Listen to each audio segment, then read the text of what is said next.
I'm Mara Webster with In Creative Company, and today I'm so thrilled to be joined by the wonderful Brit Marling, who is the co-creator, director, and also actor in A Murder at the End of the World. And starting off, I wanted to talk about just some of the writing that just came to you and Zal in creating this show very naturally in terms of Darby as the central character, because it sounds like very early on you had such an intrinsic idea of who Darby was, and even just being able to answer questions yourself about how would she spend her time in an afternoon? How would she respond to this? What would her favorite color be? And so I was interested in how that really helped you to shape the overall narrative, just having such a clear idea of your central character. Oh gosh, that's such a good question because they don't always come that easily. So sometimes you can find yourself halfway through writing something and you still can't answer some of those questions just off the cuff, and then you have more work to do. But for some reason, I think there was something about Darby that as a character just had a vividness from the beginning. And I think that might be because her origin story was always so clear to us. We really understood her as the daughter of a coroner in a small town who grew up without a mother, who was really on her own, who, from a very early age was sometimes tagging along with her dad to crime scenes or would be in the morgue with him, which is not a place that you really feel children should be. And yet, because he was a single father, it also makes sense that, he just didn't have childcare and that she was in sometimes in these spaces that were more adult spaces when she was a child, and that kind of gives her a gravitas and an awareness at a really young age. And so I think it was something about that world that then made her very clear to us later. And I think also it may be a lot of the research that we did into amateur sleuthdom and into the world of hackers that she just kind of appeared quite vividly. And so when you asked a question about her, like what's in her headphones, it was like Portishead. What does she like to drink? Coke and coffee. I don't know where that came from. It was just the feeling of, a girl who's behind her laptop, in the middle of the night solving these crimes, and one bit of caffeine isn't enough. So she pairs it with another, and that she kind of, exists in that state of the rush of always, being ready to solve something. Yeah, it was really exciting to write a character that was so ready to speak. That doesn't always go that way. And Darby obviously has such an aptitude and skill set from a young age in terms of hacking and really understanding technology. And that's one of the linear connections with your character, Lee, as well, having a past in that. And I love that at one moment in the show, there's a conversation about how hacking, the genesis of their passion for it was this escaping a feeling of powerlessness and loneliness, and it kind of giving you this sense of being a part of something and a freedom and an escape. And so I was interested in how you really wanted to explore that thematically through these two characters in the show. I had some friends who were really serious hackers in the early era of the internet, and whenever I listened to them describe that time and that space, it really felt like in the early days, it felt like a genuine frontier. It hadn't come under so much corporate control yet. Like the FBI didn't even know how to keep up with early hackers who were often teenagers in just like basements of some home in the Midwest and had figured out how to like hack into a major bank, and the kids were ahead of everybody else, and they were punk kids, and they were usually coming from a rebellious sort of outsider place. And so for this moment, for a hot second, it really felt like, wow, the balance of power is going to swing into the hands of very young, very radical people. And then of course, like, everything came in and sort of calcified and changed. And, the FBI would recruit and hire a lot of these teenage hackers to help, explain to them the weaknesses of some of these corporate websites and infrastructures and stuff. And so I guess from just knowing some people who'd been in that space, it was really exciting to think about the character I play, Lee, as somebody who came of age in that era of the internet and experienced that freedom and wrote a lot about it and was able to do a lot inside it. And that would then really inspire, a young Gen Z detective who kind of saw Lee as a lone woman in what had really been a more male space at the time. So, and it was also just fun to write a story about, female mentorship in a way. You don't see that very often on the screen. Usually women are, put in competition with each other, usually for male attention on screen. And it was nice to write something where the women are not competing and they're learning, both of them, from the other. And maybe there's mistrust in the beginning because they're in a whodunit and it's a murder mystery, but by the end, something else sort of buds between them, I think. I also think one of the beautiful aspects in the way that Darby's written as a character is the way that she asserts her authority and knowledge. And it's not that she needs to speak louder than everyone in the room to make them listen to her. It's that she's kind of speaking with like a softness, and she has a vulnerability as a character. And other people are like leaning in towards her because they're so aware of just the knowledge and the intelligence that she brings to the table. And so I was interested in how that really shaped a lot of details, especially when it comes to scenes where she's kind of starting to be listened to a lot more in terms of what she knows from listening and observing earlier on in the series. I love that you're bringing this up, because we actually had Elise Braga, who's so wonderful in the story and is an actor I've admired for such a long time. She plays Sean Cruz, the first woman to walk on the moon. And there's this moment in chapter 3 where Sean Cruz turns to Darby and is like, it's one thing to have something to say, it's another thing to be listened to. And I thought it was so nice to have Sean set that line up, because sometimes it's about standing up and being forthright. And Darby certainly does that at the breakfast when, she stands up and faces off with Andy and is like, I think that there's foul play behind all of this, but she isn't listened to in that moment. And later on, it takes time, I think, for the other guests to witness the ways in which she's been quietly right all along. And then for some guests to also make space for her. There's a great moment in chapter 4 where the character Martin, played so beautifully by Jermaine Fowler, everybody's going crazy because they've now all realized that they're in a hotel and that people are dying off one by one. And there's a lot of noise and clamor. And Martin sort of cuts through it and is like, I want to know what Darby thinks.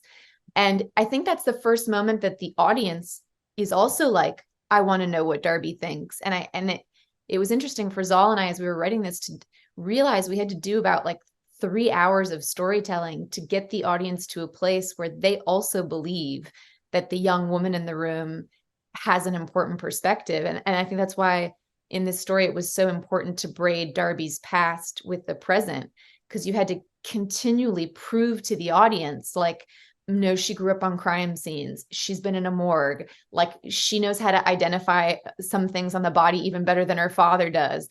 You had to keep building these proofs in the past that would authorize her to solve it in the present, so that the audience isn't just being like, well, this is ridiculous. Like, why are we watching this Nancy Drew type, girl sort of solve the crime? And so yeah, I think structurally we had to do a lot of work to kind of work past the gender bias, which we all have. I mean, I myself have that gender bias. We've all been consuming narratives for so long in which the young women aren't usually in that role of authority. So it took a bit to figure out how to break through that wall, I also think she's such a great conduit for the audience in terms of the way that we're watching the show, because the more you watch episodes of it in the different chapters, you start to really kind of hone in on the way that she's looking around the room and what is she paying attention to. And so especially when it came to kind of like storyboarding and directing the series, as well as even just the details that you're putting into the scripts, how were you thinking about the way in which you wanted to really kind of like lead the audience in certain directions and using her as that middle person for us? I love that question so much, because Zal and I had so many conversations about this together. And then with Charlotta Bruce Christensen, our DP, who's just so marvelously talented, the three of us talked a lot about what it really means to do a story in a single point of view. Because a lot of times you'll watch a mystery and there'll be a lead character, but you're often cutting to scenes that are outside their point of view, and that's helping sort of further the momentum of the story. But in this, we like really stay with Darby. We never leave her. And so it kind of takes the idea of the, private eye, like literally the eye, to a whole new level. It's like we never leave Darby's eye, and we never see something that Darby isn't showing us. And I think that is really important, because you're sort of teaching the audience as you go. And we were learning it for ourselves, like what it might mean to be inside a crime scene and to look at it from a young woman's perspective, rather than from what we've maybe traditionally seen those spaces. in. And that was a real dance, I think, for all of us to figure out what that means, you know, like what Darby sees first and second versus, and how sometimes that's not about a wide shot establishing the space. That's about a handheld, you know, POV shot showing you literally where Darby's eye is going from, you know, a flask that's tipped over to this empty room to that, and the pieces that she's sort of suturing together as she enters these different spaces where something has happened.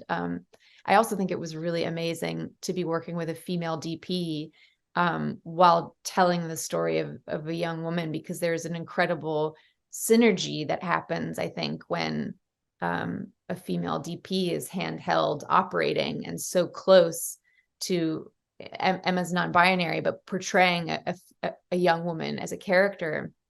There's this real like pas de deux that can start to happen between the two of them, where you really feel that they're in sync and that Charlotte is anticipating where Emma as a performer is going to go even before they go there. So yeah, I think it was a good choice in the end that we stayed in her point of view, though it was made the writing very challenging, and it made Emma's job very challenging as a performer because they were in literally every scene of the piece. So I love that. And also I've heard you talk about just like being such a huge fan of storytelling where each time you go back and you rewatch it, you get to kind of like piece apart all these different details. And that's something that this show does really successfully as well. It's like every time you go back and retroactively look at scenes, once you get later in the story, you kind of start to pick up little details or little looks between characters, or that's why that thing was there in the scene the way that it was. And so how did you set about making sure that you were giving details that were leading towards the culmination at the end of the series, but also that on a second, third, and fourth viewing would give just even more detail and information to the audience? you know, I think part of that is just a matter of assembling a group of storytellers who all care with the same depth that Zal and I care, you know, because usually it takes us so long to build these stories because we're not adapting a short story or a novel or another, like a film that's been made. We're coming up with it all from scratch. So we've usually spent a long time just building the world and then a long time writing it. And so we've often been sitting with a story for 2 years before we even inviting anyone else in. And I think we really look for collaborators who feel like they want to go to that place with us. And we really had it in this story. You know, Megan Gray, who's the costume designer, would think of every detail. I mean, one really beautiful thing that she did that really stuck with me is she thought about, you see a t-shirt on Darby, you know, and you see it on Darby first, and then you cut into the past timeline and you realize that that t-shirt had been Bill's t-shirt, and that she's kept that t-shirt for the 7 years, and that even though she hasn't spoken to him, she's held on to his shirt. And so there are things like that where I think the viewers really rewarded for like a detailed viewing. Alex DiGirolando, our production designer, who we've worked with for years, since even before the OA, we worked on the East together, is an incredible, careful storyteller. So always within the set design, you know, from every painting that's chosen and the way rooms and spaces are built, there are all these layers of interpretation that come. And the same, of course, with Charlotta, our DP. So I think it really comes down to inviting everyone in to like be excited about that level of scrutiny and rigor, and to really think about every object that's chosen, every piece of wardrobe as being a deep part of communicating story. And obviously you've got the added thing of the fact that, you know, with what you're talking about production design, you also have this incredible location of the fact that you ended up filming in Iceland. And I know you explored kind of a few different possibilities of where to film before landing on that, you know, and it's this beautiful landscape that's this literal mix of fire and ice, and it also creates this bubble of tension because they physically can't leave and escape in any way, shape, or form. And as the audience, you fully understand that, so that adds layers to the story that you're telling as well. So once you knew that you were filming there, how did that add certain details or certain aspects to the story?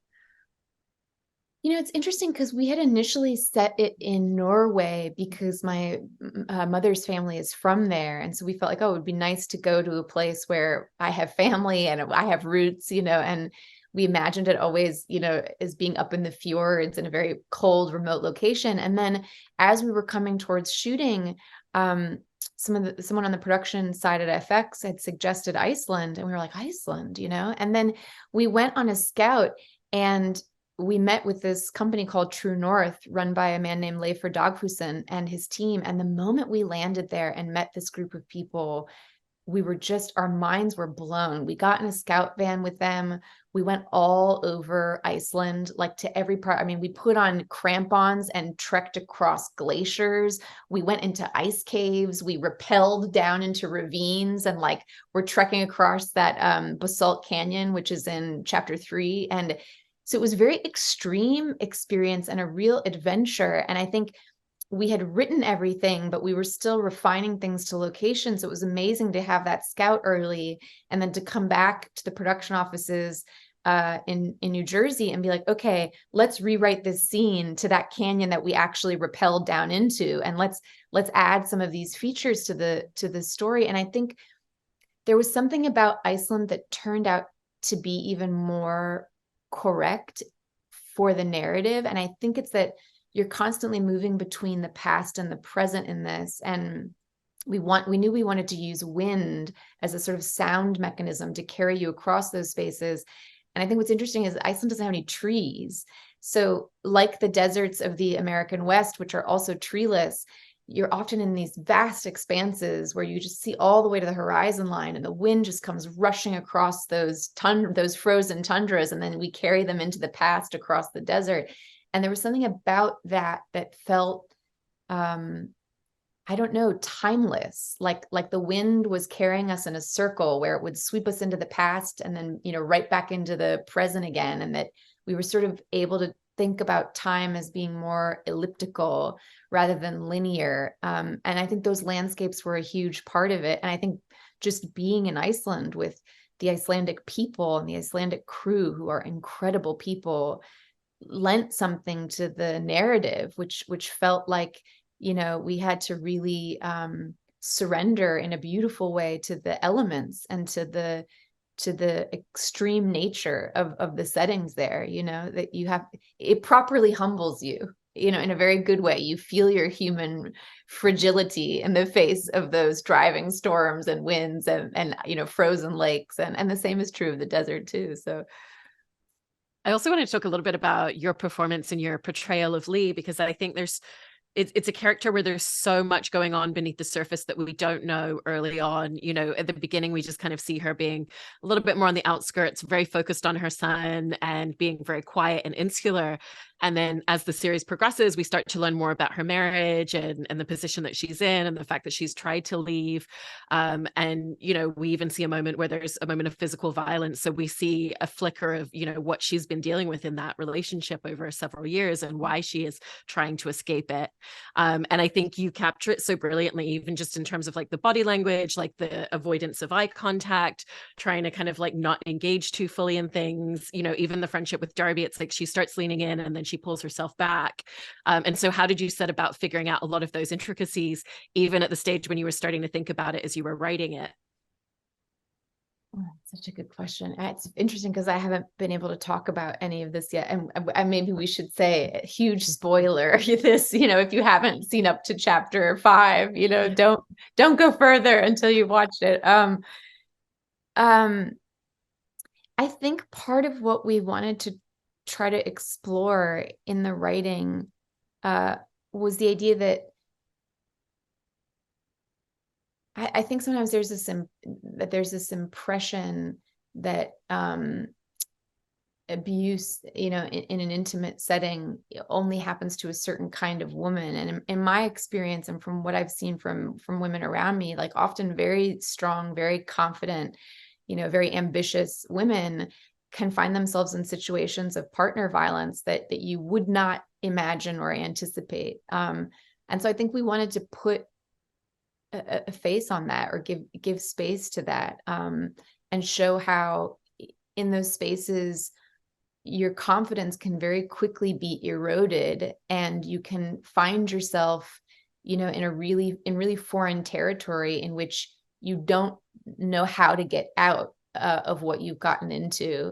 And so there was something about exploring that with Lee that felt really challenging, but also really really right for this story. Because I think Darby, in many ways in the past, is on this cold case in which she's traveling in the wake of a serial killer who has ended numerous women's lives. And so she's always picking up the bones and trying to find the identities and trying to, return the bodies to the families and give name to these women and honor these women and acknowledge that they exist and that their existence mattered, so there's something very beautiful about Darby coming into contact with a woman who's going through violence or abuse in real time, and it not being too late yet, in a way.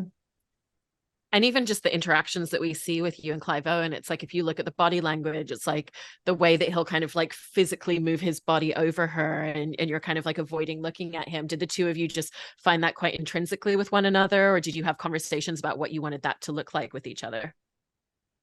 Yeah, I mean, to be honest, it was very hard with Clive because Clive is just so damn lovable. He's not only because he's a marvelous actor and so committed but it's also just a wonderful person. And so I would sometimes joke with him that it's like very hard to be in a scene with him and, be angry with him or because, but I think, we were able to find that space and to navigate the genuine complexity of it, because I think, when you read accounts or you talk to women who have found themselves in this situation of spousal abuse, it's often a very complicated feeling of the terror and the pain and the confusion and the grief, also being braided with the aspects of that person that you still love, and the complexity of that, and the complexity for many women of often knowing where their spouse's violence is coming from psychologically and what abuse they may have gone through from their father or their family members that they haven't processed, and so are then externalizing on people around them. So yeah, I feel like it was a real dance to try to get that right, to show the things inside the marriage that are very broken, and to also at the same time show that it wasn't always that way. I mean, there's so many details and layers in the storytelling of this, where we get to look at moments and then we get to kind of have these added perspectives to them. And especially when it comes to the fact that we're moving through a narrative linear in the present, but we're also dealing with the idea of memory, particularly with Bill and with Darby. And so what was that approach in terms of, okay, if we're going to revisit this scene in this moment and we're going to bring it back into this chapter in this episode, what are the additional layers? What are kind of those added details that we really want to bring forth for the audience at this point if we're going to keep evolving it? You're sort of saying like, how do you create a situation in which it keeps being compelling to go into the past or necessary? Yeah. And like each time you do it, it just like gives the audience like a little bit more information. So like if you look at this, even just like the opening scene of the show, we kind of keep going back to that moment time and time again, but we get so much more each time. Yeah. I think one way we tried to think about it is that we come out really strong in the first chapter, feeling with Darby very much like she had this experience with someone who broke her heart, and that that person behaved badly, and that's the way she remembers it, and we're with her, so we see it that way.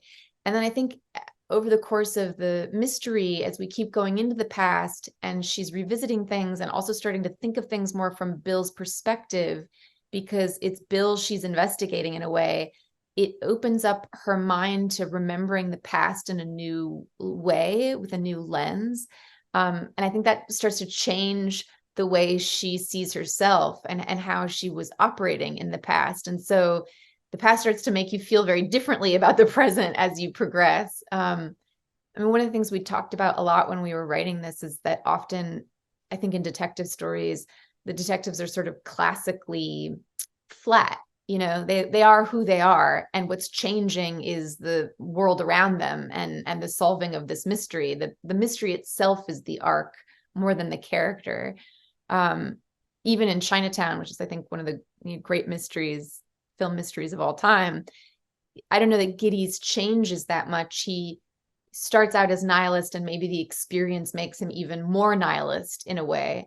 And I think we wanted to try something where you felt hopeful at the end, and try something where the detective has to evolve or transform emotionally in order to become the kind of person who is capable of solving what's in front of them.